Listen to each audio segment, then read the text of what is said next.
एक था घना जंगल, जहाँ जानवर एक दूसरे के साथ बहुत प्यार से रहा करते थे।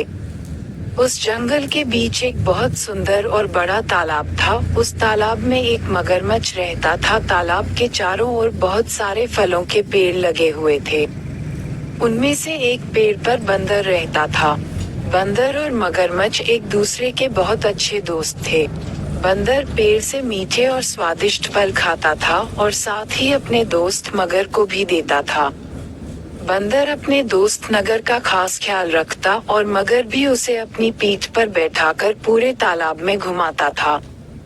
दिन निकलते गए और दोनों की दोस्ती गहरी होती गई। बंदर जो फल मगरमच्छ को देता था, मगरमच्छ उनमें से कुछ फल अपनी पत्नी को भी खिलाता था। दोनों फलों को बड़े ही चाव से खाते थे।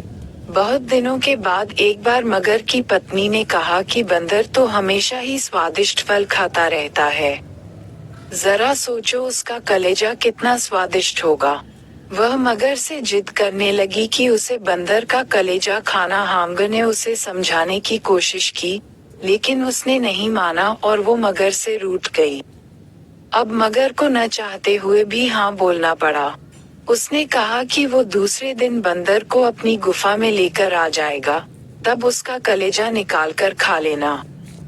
इसके बाद मगर की पत्नी मान गई। हर दिन की तरह स्वादिष्ट फलों के साथ बंदर मगर का इंतजार करने लगा।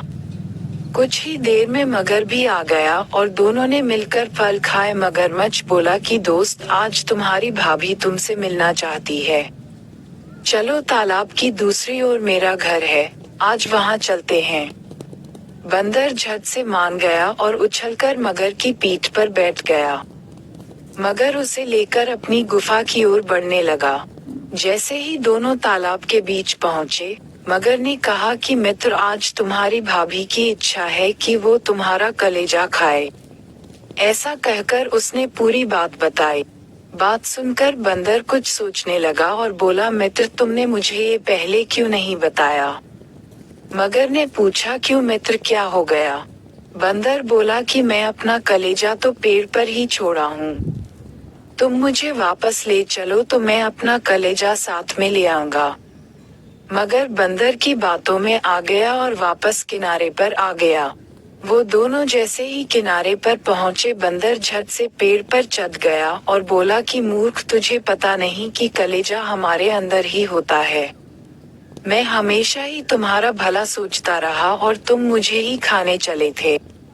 कैसी मित्रता है ये तुम्हारी, चले जाओ यहाँ से। मगर अपनी करनी पर बहुत शर्मिंदा हुआ और उसने बंदर से माफी मांगी, लेकिन अब बंदर उसकी बातों में नहीं आने वाला था।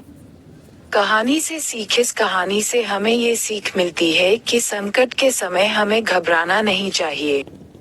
मुसीबत के समय अपनी बुद्धि का उपयोग कर उसे दूर करने का उपाय सोचना चाहिए।